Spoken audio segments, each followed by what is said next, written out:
The proper function of man is to live, not to exist. I shall not waste my days in trying to prolong them.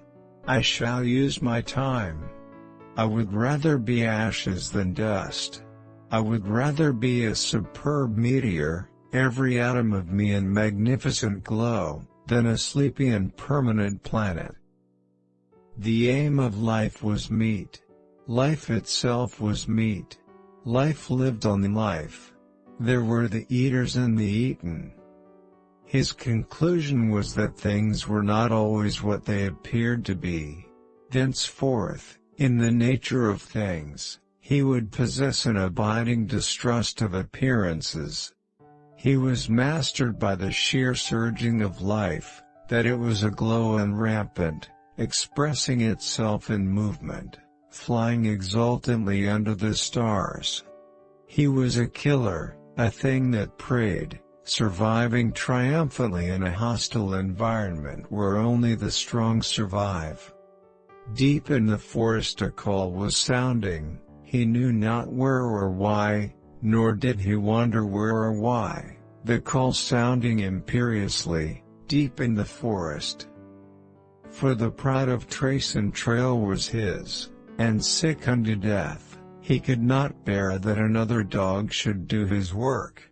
Buck did not read the newspapers, or he would have known that trouble was brewing, not alone for himself, but for every tidewater dog, strong of muscle and with warm, long hair, from Puget Sound to San Diego. Out of this pack persecution he learned two important things: how to take care of himself in a mass fight against him, and how, on a single dog, to inflict the greatest amount of damage in the briefest space of time. He became quicker of movement than the other dogs, swifter of foot, craftier, deadlier, more lithe, more lean with iron-like muscle and sinew, more enduring, more cruel, more ferocious, and more intelligent. He allowed the master these liberties was no reason that he should be a common dog, loving here and loving there, everybody's property for a romp and good time.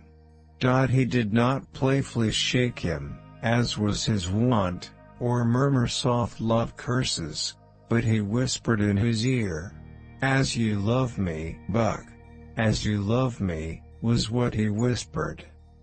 And who knows what romance, what adventure, what love, is lurking around the next turn of the road, ready to leap out on us if we'll only travel that far. I remembered my days and nights of sunshine and starshine, where life was all a wild sweet wonder, a spiritual paradise of unselfish adventure and ethical romance. "He who steals my purse steals my right to live," was the reply. Old saws to the contrary. "For he steals my bread and meat and bed, and in doing so imperils my life."